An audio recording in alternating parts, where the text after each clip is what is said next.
I was not happy because I was living my life for someone else. I was not happy because, unfortunately, the culture of the law, and it's changing, but it can be very toxic. And I didn't ever sit down and think, what do I want for me? What do I value? And how can I be of service to the world in a way that's also going to make me happy? Just because you're good at something or have a skill for something and it can be service oriented doesn't mean that you should keep doing it if it doesn't truly light you up. Welcome, Badass Manifester. I am so glad you are here. I'm your host and head coach, Ashley Gordon, master mindset and manifestation biz expert, founder of the quantum coaching certification, and multiple six-figure entrepreneur obsessed with empowering you to create quantum leaps in your energy, your life, and your business. This is the show to help you make magic your everyday normal, where the ripple effect is real and the guest experts are world class. My mission is to power your conscious and subconscious mind with manifestation teachings, business tools, and coaching techniques to put your potential into action. Consider this your weekly up level. Are you ready for quantum transformation?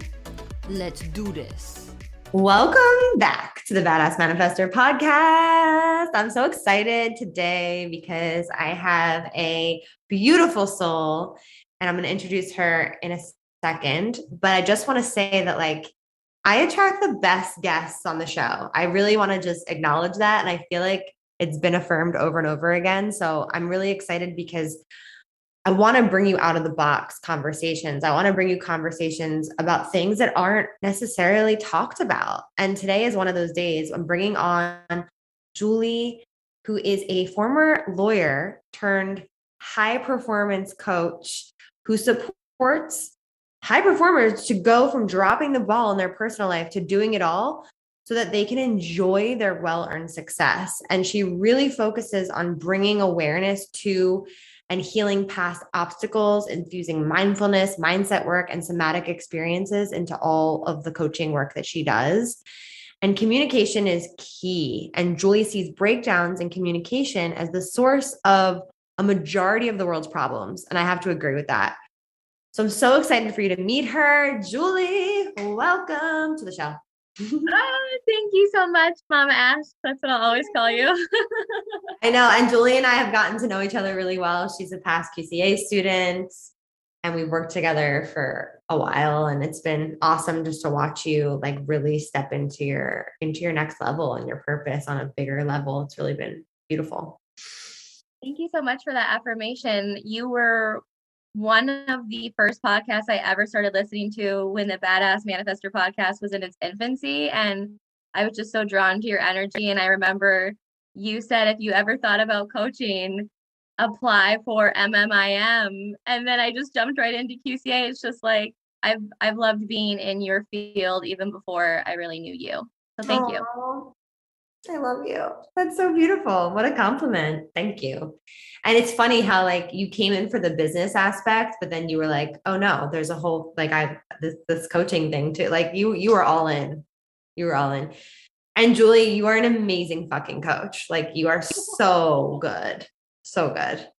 Yeah. Thank you so much for that. I will say QCA is one of the top most useful things I have ever done with my time or invested in myself. And a big part of what I go over with everyone in communication are two skills you focus on and really beautifully explaining QCA, which are acknowledging and validating people.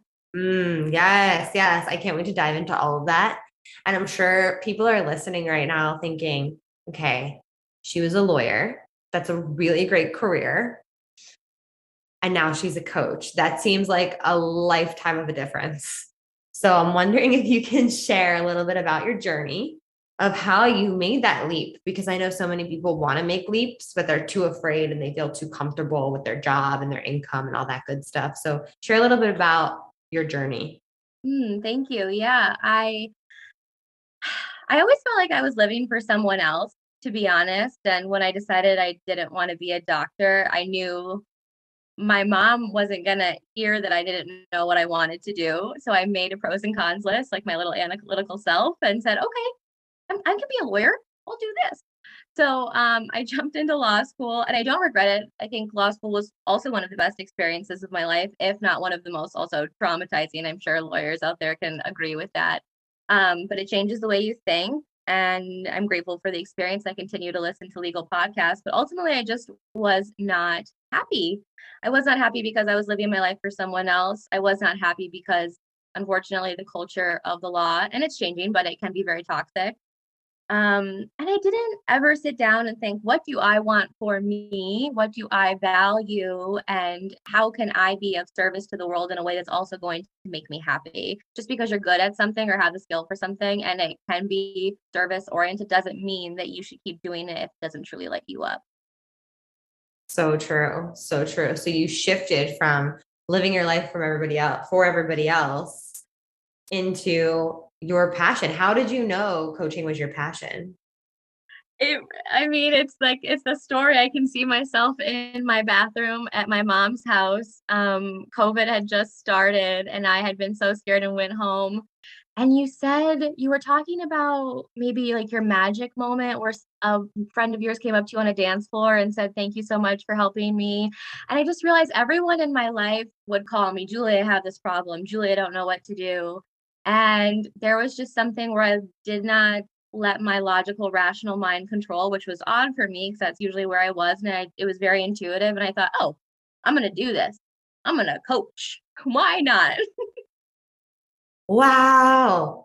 Isn't it crazy how like most coaches, I would say, look around, they're like, I'm the person that everybody comes to. I'm already doing this without doing it. And it's like, it's that unconscious confidence of like, I know that I can help people. Yeah, that's so cool. I think that's really inspiring for people to hear because I mean, one of my best friends is an attorney and she wants to switch careers. And so she's actively working on that right now. But it's scary, she's got kids, she's got a house, she has got a mortgage, she's got a husband, like it's like a whole thing. And so it's really courageous what you did. Thank you so much for that. I will say, yeah, plenty of people are the person who people come to, and I gain so much from QCA because just because you have like relatable experience or maybe give people advice, that's really not what coaching is. And I'm so happy that I did that and got my foundation as a coach and feel confident in really holding that space and knowing how to do it competently. And yeah, it is scary no matter what you do, but definitely with kids and a house and things like that. And one of the first lessons you get to learn with universe is trust, is surrender, and knowing that you will be taken care of if you follow your heart and live from love. Mm, yes. Yes, yes, yes, yes. We're so supported and we don't even realize it half the time. More than half the time, I would say, most people. So share a little bit about like what it's like to work with high performers and how I know you have a framework around communication. And I can't wait to get into it and like give people some really, really good nuggets to walk away with to enhance their communication. And I feel like when you enhance communication, you're enhancing your connection all the way around. And like connection to me is like the answer to everything. Yes, yes. Wow, so much there that I want to touch on. Connection is what seems to be missing, right? Because there's so much divisiveness if you look at the news or politically, even over COVID. And there's so much making other people wrong, which I would say is at the base level. The issue is we want to be right. We want to make someone else wrong. And we're creating separation instead of connection. And we're not inviting them into a space to have a conversation where we could see that there is more like between us than there is different. And just looking at how things are going, I know the way we currently communicate is never going to be the solution because it continues to create more problems and greater rifts. And for high performers in particular, I tend to work with men. I think I'm a great loving interruption for high performing men. But men tend to get to where they are by being, I'll say maybe brass and aggressive instead of assertive. And so understanding that there's a different way to communicate, a way to communicate that's actually going to enroll people into your team and inspire them to work for you from their soul versus motivate them to work for you out of fear, and a way to approach their personal relationships. So many people that I work with who are private performers have frankly really rocky romantic partnerships. because they're missing a big core component of empathy and emotional intelligence in their communication. Mm, interesting. Very, very interesting. It's interesting. I'm thinking about my husband because he's such a high performer. And I think that if I wasn't in this work and in this career and in this role and in this business, he might not I don't know. Who's to say what he would be like if we weren't together, right? But like, I'm like, yeah, we're good at communicating because I started that. I'm the communicator, right? So he's a communicator because he learned that from me. It's like weird to say that. I don't know what that sounds like, but that's how I feel. And he's not a very assertive person. Mm. What do you see? How does he use communication to facilitate his high performance? Right. So when he's like on with clients, he's very calm and very soft and like I don't want to say like beats around the bush, but I'm like, just speak straight. Like just tell them how it is. Like, but his way is to like dance around it and then get into the middle of it, if that makes sense. No, it definitely does. And I don't know Todd like I know you. Yeah. However, I do have all of my clients take an assessment that I created. And just from listening to what you're saying, I would guess that Todd is a supporter. That's his communication Right. style. Oh my gosh. Yes. Yes. And I think as a realtor, that can be a really stressful situation for home buyers. So I can see how that mode of communication would be effective because I think a lot of people are turned off in the home buying space of controllers Mm. because they don't want to feel pressured in that process. It's already stressful enough. So I can see how that really he has chosen a profession where he can flex into a style that is natural for him and maximize it to his benefit. Whoa, that's mind blowing. What is this? What is this evaluation? That's so cool. Yeah, so it's can I say a bad word? Yeah. Oh, This is okay. a badass a manifester podcast. Oh, okay. Thank you. So it's a quiz where there are a variety of words. And so I encourage my clients, because again, high performers, lots of time analyzers, to not overthink about it. If it's not a strong fuck yes, when you look at the word and say, this is me, then move on and don't circle it. We look at the words you've circled. And from there, we're able to see what your most predominant style is because no one is just one type of communicator. Everyone flexes into and shows up in different spaces in different ways. So but you see what your predominant one is, and from there we can go into okay, these are your strengths, and this is where you're not effective. So like let's work on this. That's so cool. And you just made this up? I have done a lot of I mean, I'm a former lawyer, so I like my research. I've researched psychology, sociology, emotional intelligence, lots of personal development work. I was inspired by um, a quiz that you can find out there, and I made it my own based on my own little tweaks. But it is really effective and accurate in identifying. And I've gotten to the point where, again, I don't know Todd, but I can hear something about someone and be like, oh, okay, yeah, that's an analyzer. Got it. Wow, that's so cool. That is so cool. Okay, so communication. Mm-hmm. How do we break it down to make it feel more accessible? Yeah, so I encourage people to take on a lot of new frameworks when they work for me for communication. And the link that's going to be in the show notes, I have a free clearing conversation. That's what I call it when there's an issue, PDF that people can download and then they can get the steps for that. But the framework that I center all communication around that might feel unnatural at first is effective, neutral, and responsible communication. So effective communication is, first of all, taking that quiz, understanding your communication style, how you show up, and looking at it, digesting it so you're able to then do what I do and say, okay, this person I'm talking to is a controller. Controllers care about the outcome and getting the job done. How can I, not from a place of manipulation, but from a place of truly wanting to connect and show up in a way that is effective? How can I flex into a controller type communication style so that person feels heard and we're clear with each other? The message is landing. And if it doesn't land, responsible communication, ultimately, if it's to be, it's up to me. if you're waiting around for someone else to come back to you or clear with you or do anything, you're going to be waiting a long ass time. So I'm like, let's get on it. I'm ultimately radically responsible for my life, and I encourage all of my clients to be radically responsible for theirs.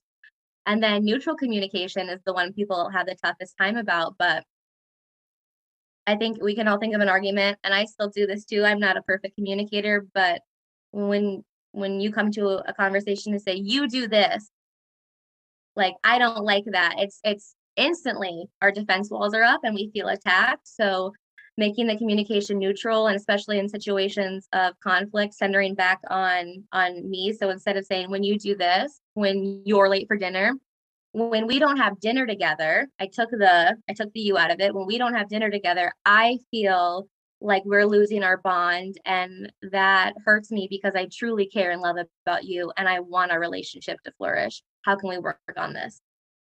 Yes, yes. Taking the you out of it. Yeah. See, it's interesting because I think if we want something or we want to enroll someone into something, again, not from a place of manipulation, we do want to make it about you. Like, I know you're so great at graphic design, and I admire your work, and I would love to work with you. So if it's a positive, yes, you. If it's a tough conversation, no, let's make it neutral. Okay, that's a great takeaway. Like, if you're wanting to have a tough conversation, take out the you, make it neutral, make it about we or I. And then if you want to enroll somebody in something powerful and you want them to feel special or whatever, from a neutral place, from like an empowering place, not a manipulative place, to say, you are so great at this. Yes. Yeah. And I think neutrality comes up a lot because we inherently, in the stories we create, we infuse it with emotions and we make things stories and not facts. So the facts are, we don't typically have dinner together. How can, that's way more powerful than saying you never show up for dinner. So get to the facts, and taking out the attack is one of the best things to do when a situation comes up. That sounds like it needs to be a quote on your Instagram. Get to the facts and take out the attack. I love that. I'll go ahead and make that right after this. That's so good. And it's true. I mean, this is like a coaching skill too, is like helping your clients get to the facts of their story. And it's like, okay, you can do that in relationship to others as well by you sharing what the facts are. Simply saying the facts are X, Y, and Z. And like, you can't really argue with that. Yeah, I actually, before we hopped on, I took a few minutes to look at Facebook and Instagram to find some things that I personally found ineffective. And they were because they were laden with like judgments and attacks. So if you think, do, say X, you're part of the problem. Or if you, so, on both sides, we hear either snowflake or boomer. Or if you're telling someone you're appropriating this, or you're spiritually bypassing, or I don't like racist, you're making these conclusions where people are wrong. You're not making any sort of fact-based assessment, you're judging. And then you're creating a big disparate realm where you have to travel across to come to some sort of agreement because you think you're up here and they're down there. Whereas if you ask questions, which is what coaching is all about, like, hey, do you know, I'm going to take sage for an example, because sage is kind of a hot button topic right now. Do you know where sage comes from? Or like who started using sage? Oh, okay. So how do you think those indigenous peoples feel about the use of our sage? Or do you know, like, has anyone said anything about that? You're creating a conversation. You're coming from curiosity, and you're coming from a place of equanimity, your favorite word, and you're on the same level, and you're creating a conversation. Yes, yes, yes, yes, yes. So good. So good. And something that changed my life was when I realized that there was no cookie at the end of being right or wrong. Yeah. And I think, unfortunately, sometimes people's perspectives, even the ones most rooted in love, inclusivity, and equality, they are coming from a really ineffective place because they have to make someone else wrong in the way they deliver it, or they're doing that. They don't have to, obviously, but that's how they have learned to communicate. And it's like, I love what you're standing for, but you're never going to get anyone on your side doing that. It's so true. It's so, so, so true. It's really allowing someone to discover something for themselves ultimately. It's like using that curiosity to allow someone to discover. So let me ask you this. So let's just say, let's take a couple examples. Let's do like a personal life example of a clearing conversation, and then maybe like a corporate example of a clearing conversation. So we'll start with personal. How does one approach a clearing conversation? Let's just say that two people they have tension. There's obviously a lot of feelings. And here's another thing that I wanted to add in is like, where we are now in the energetics of the world. If you are, awakening, I don't know about you, but you can feel everything, right? You can't hide anymore. You can't hide your feelings. Everybody can feel everything. And it's so obvious, right? The energy is so obvious. So let's just say there's tension between people and they need to clear it out. What do you do? How do you approach it? I love that you said people can feel it and people know, because regardless of whether this is a corporate scenario or a personal scenario, let's definitely do personal first. But the most important thing is to acknowledge that things are weird. And of course, you're going to phrase that differently to your boss versus maybe your romantic partner. But to say, hey, I know that there's something between us. And to me, it feels X, Y, and Z. And you get to ask them, are you willing to have a clearing conversation? Are you willing to talk about this? And you get to understand and set the intention for yourself that there's no magic pill or manipulation, and they're going to receive it however they're going to receive it. And there's no guarantees that they want to participate in the conversation with you. But if you are open, honest, and considering how the other person might perceive what you're saying, you're going to have a greater chance for success. So first of all, ask them, can we do this? Can we sit down and have a conversation and acknowledge the weirdness? Yes, that is key. That is key. And doing it from a place of just like being calm and not being like, there's weirdness right now. Like we need to talk. Like, yes. Yeah.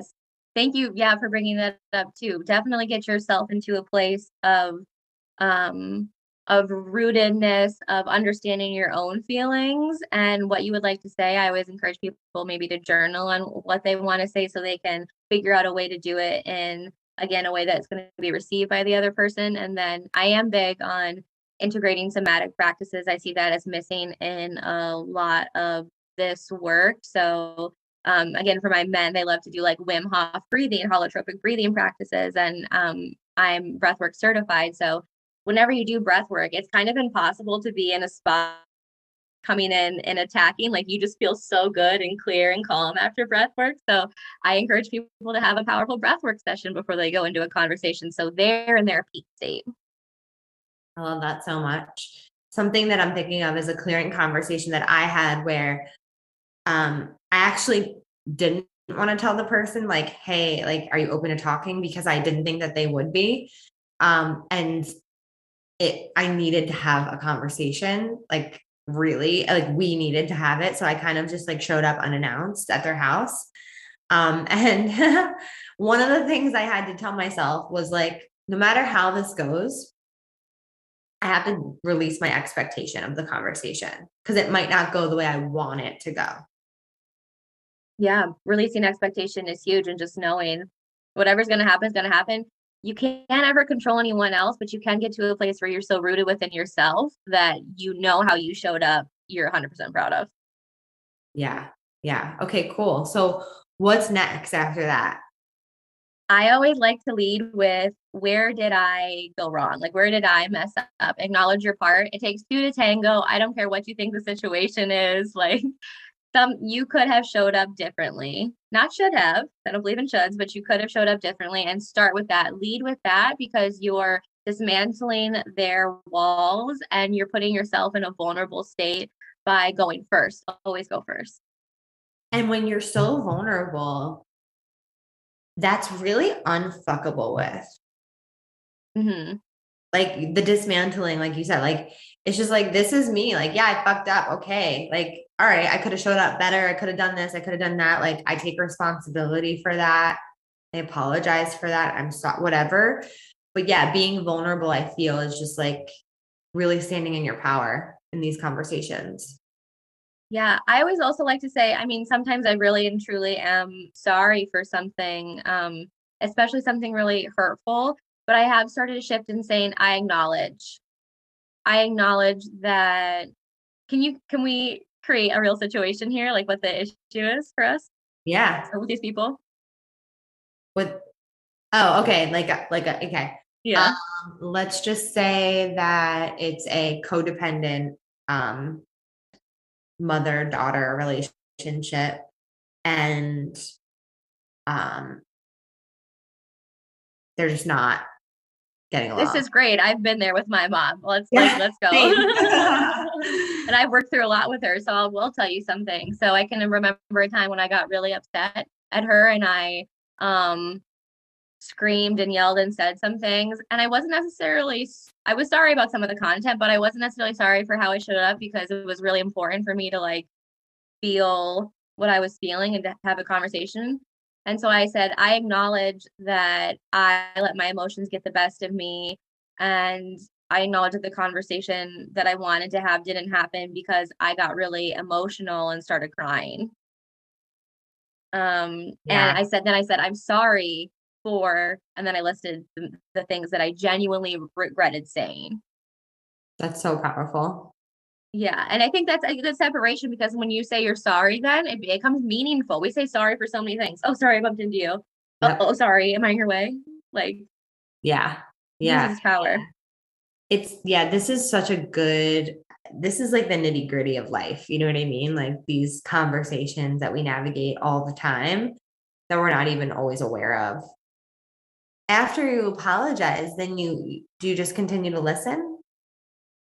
So I always move into after I've acknowledged my part, I make the situation neutral. So I'm trying to think of what the thing was that happened with my mom. I think I said like when we were having dinner and I was expressing myself or trying to express myself in a certain way. And I never brought up necessarily how she made me feel, but I said, and it didn't feel like a conversation because um there wasn't a response to what I was saying. Then I go into I experience.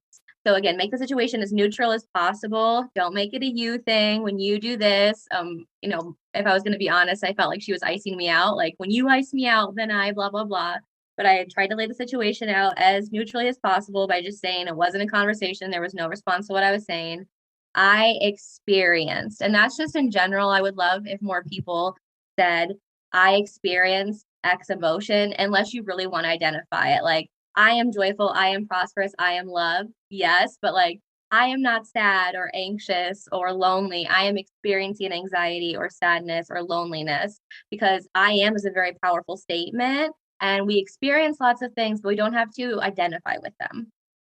Wow, language is just, it's so powerful. Your words really do become your world. And I think that's so powerful. Like everything that we experience is a projection of our experience. Like it's all a projection. So it is just your experience. No one in the world is having the same experience. No, no. And as above, so below, like you are just an external projection of your internal world. So saying like this is what happened when this happened, keeping it to the facts I experienced, you're letting someone in. And again, you're taking the first step in being vulnerable. Um, I experienced rejection or I experienced sadness and loneliness and I experienced fear because you are so important to me and it felt like we weren't connecting. That is so powerful. I'm thinking of an example that I just had with my mom the other day where she likes to just, she loves to give me her advice around how I should run my kitchen and my household. And it's just like, it's like someone over my shoulder, you could do it this way. You should do it that way. You should do it this way. Oh, whatever. So she's telling me how she would do something. And I basically was like, okay, when you say things like that, so I did it wrong. I was like, when you say things like that, it makes me feel not good enough. Mm, And I can see now how I can just simply switch the language of like, I really appreciate you wanting to help me. And when you sometimes make, no, how could I rephrase it? I think a powerful reframe is, I appreciate that you want to support me. And when I hear these comments, because again, you never said the word you, but again, obviously she's I hear saying it these like you're not hearing it from a ghost. Right. When I hear these comments, I feel like I'm not good enough. Yes. When I hear these comments, I feel like I'm not gonna, because when I said it that way, and it kind of like ricochets where she's like, well, I can't make you feel anyway. Yeah, and it's interesting too because I know she did QCA, so I'm sure Yeah. she's like, we are responsible for our own experience. 100%. And we are. And we are. And we get to teach people in our lives how to love us. Mm, We yes. are responsible, and it's fair to say, okay, sure, you're not making me feel that way. I am responsible for my own experience. My request, and we're going to get to that at the end, but it's always my request of you is to not, or is to, Oh my gosh, you guys how you're need to phrasing that. download this. I'm going to download this for sure. Yes, my request of you is Yeah, and it's interesting. The you, for whatever reason, it's a it's a brain thing, and I could go into it. But when we hear you, especially in a tough conversation, we just all our alarm systems go off, and we go into our sympathetic nervous system where we're like fight or flight, and we become really defensive. in a split second. Yeah, your amygdala is activated, and you're just like, what? No. Wow. Yeah, I know people couldn't see my little hand gesture, but Your it's hand very gestures it's were so defensive. good. So good. Okay, so let's just circle back. So when you get to the point where you're like, my experience was, when do they get to share their, okay, you're asking them to share their experience first, then you're responding. No, so you go through this whole process that I'm telling you of acknowledging and, well, asking them to have the conversation, acknowledging, being honest about your experience. Then the next step is saying, and the story I create is, so maybe with the situation with your mom is, I'm experiencing feeling not good enough. And the story I create is like, you don't, and this is where you can be honest and be like, the story I'm creating is that you don't think that I'm capable of doing this, or that you don't trust me, or don't think I'm smart enough. And not from a place of attack, because you already were just vulnerable, but saying like, and that worries me, or that makes me sad because I really love you and I want you to feel proud of me, or whatever. Totally. So you go through that whole thing of, the story I create is that our relationship is rocky, or whatever. You can even use our instead of saying you there. And at the end of the story, you say, and I take responsibility for that story or that interpretation. Whoa. Yeah. So this doesn't have to be a long drawn out thing. I know we keep bouncing out of it, but like when you get started doing it, be honest with how your experience is, whatever it is. No need to like write a melodrama, because then it feels like, okay, she's just laying it on now to make me feel bad. Be honest, but be concise. I love a concise laser apology or clearing conversation. Tell about the story, take responsibility for the story, and then you're going to reinforce the importance of the relationship, why the person matters to you. I love you so much. You're my mom. You're one of the most important people in the world to me. Your relationship matters to me more than 99% of people in this world. um and then you say your request moving forward. My request of you is to maybe keep those comments to yourself, or if we could think about a different way to say them where I don't feel attacked. Um and then you give them the opportunities to say like, what do you need from me, and follow through with it. Follow through is like the last piece, but if you open up the conversation and say, what do you need from me, you best be doing it. Yes. This is gold. This is pure gold. This is a game changer. Wow. Okay. Amazing. And then my request from you is, and then, so is that the same thing?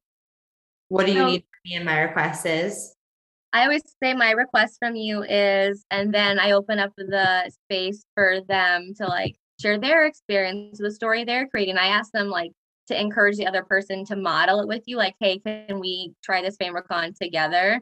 And then they get to go through. And in both situations, you're giving each other the space to just talk, to lay it out. to share your experience again in the most neutral way possible. You both do it. You both ask for what you need. And hopefully at the end, you're like, yes, I'll definitely, like, I can give that to you. And it becomes also like conflict becomes so much more manageable because it's not created in this, it doesn't become a hurricane. It's like, I said my piece, you said your piece. Let's kiss and hug at the end and move on. Wow. That's amazing. That's beautiful. I'm definitely down with it. I need that in my life for sure. I love that. I feel like we should bring you into QCI as a guest speaker and like do a whole thing on this if you're open to it. I would love that. I have so many PowerPoints ready for you guys. Oh, shit. Let's do it. Yeah, I have a great. Is it okay if I share one more thing? Because I think a lot of people could use this one. Yeah. It's just a 4 steps for if you're going into a tough conversation with someone, and maybe this is like your boss or something, where you feel maybe extra uncomfortable. And what you're going to do is first notice your emotion, like what's coming up for you. And this is just a great level of emotional intelligence of being able to say, all of our feelings are basically a derivative of 4 things: mad, sad, glad, or scared. So even if you can't necessarily name it in particular, naming it in that way. And then you're going to accept. And I always say this feeling is a temporary experience that I'm going to move through. And again, reinforcing responsibility. I accept responsibility over how I'm going to respond in the situation. And then breathing, because again, when we get into that heightened state, we are in our sympathetic. And this breathing technique, I call it the square breath, is going to bring you back into parasympathetic, and you're much more calm and rooted and able to take the conversation forward. So the square breath is inhaling for 4, holding for 4 at the top, exhaling for 4, and then holding for 4 at the bottom. Do it a few times, all in and out through your nose. And then you get to take the moment to, okay, I'm going to respond. This is how I'm going to do it. Wow. Absolutely love that. Love that. It's like so often we don't take the time to recognize what the emotion is that we're feeling. Mm-hmm. And you don't, like you said, you don't have to get into the nitty gritty, but it's like, okay, right now I'm feeling angry. Okay, I accept this anger, right? I'm going to get through this. And I don't know, there's just so much power in the intelligence of knowing what you're feeling. Yeah, and I think especially for high performers, is they think they know so much, and they do. Don't get me wrong. Like people I work with have multi-million-dollar businesses, some of them, and some of them are climbing the corporate ladder, and they are very successful and knowledgeable. But so many intelligent people are emotionally stunted. They just don't tap into their feelings. Because they're on the go. So how could they? Yes, and that's why I don't think there's a right or wrong thing for anyone to do. And again, coaching is not about telling someone how to fix their life, but if you're going to work with me, I ask you at the beginning, you have to say honestly, are you committed to trying meditation and Yeah. making meditation a part of your life? And it doesn't have to look how I do it. And I get that not a lot of people want to sit there and try to like astral project, but you get to like you get to come back to your breath and your body, even if it's just for a minute a day. Because until then, you don't know how you feel, and so if you don't know how you feel, you don't understand why you're responding the way you're responding or reacting. Really, Wow, this is such a powerful conversation. powered by Pedialyte. Powered by Pedialyte. Thank you so much. Wow, wow, wow. Okay, so what makes you a badass manifestor, Julie? I am a badass manifester because this year I really realized my, and therefore your, and therefore all of our listeners, because we are so interconnected, our interconnectedness and our connection to the divine, and the fact that we are not separate from the divine, we are divine. And when you hear powerful people speak across religions, whether that's Jesus or Buddha, or you read like the Zohar, or the Torah, like when they talk about things like Christ consciousness or God, like it's in all of us. We are not separate from that. We are that. And the more we can tap into that and then tap into love for our fellow human, because if I am God and you are God, how could I not give you anything but love and understanding? the better off we all will be, and the more powerful you become because you're tapped into the grid and anything you want is yours. Woo! Thank you. Thank you for that transmission. Yes. I was going to interrupt you in the beginning and be like, you're a badass manifester because you're emotionally intelligent AF. And that's a real skill you can learn. Cause I'm going to say that for myself. I don't feel like I always was, but you can learn it. And me either. I definitely wasn't. I'm still learning it. Wow, this was so good. Okay, where can everyone stalk you out, hire you, work with you, join your programs, all the things? I'm on Instagram and Julie Savone. That's my middle name. It'll be in the show notes, I'm sure. CY. Julie, Julie, and then CYVONNE. That's a great place for more of my spiritual content. LinkedIn, if you feel like you are a high performer and want to work with me. You obviously can find me through Instagram, and people have, but LinkedIn I have a big presence there. Julie Hagen. And that's my last name. Yeah, and right now I'm taking people through this course in a beta round, one-on-one coaching. So you get the space to have a traditional coaching container with me and talk about what's coming up in your life. And I'm giving you these quote unquote lessons that part of it is communication and meditation and values assessments I've learned in QCA. And we're testing it out I have space for 4 to 10 people.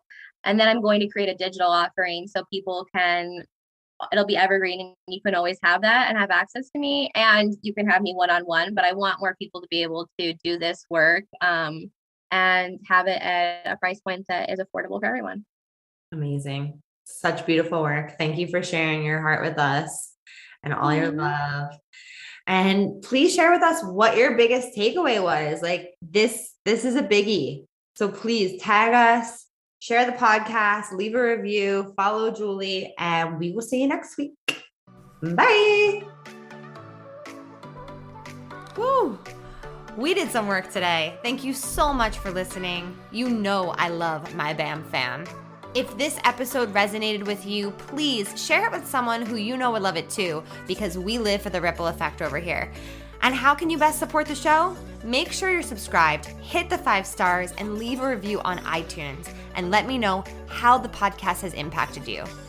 I love being part of your real-time journey, so screenshot the episode and tag me and my guests on Instagram at Manifest with Ash. Now say it with me. I am my own power source. I am the master of my own energy, and I deserve everything that I desire. We don't just talk about it over here, we be about it. Now go get 'em.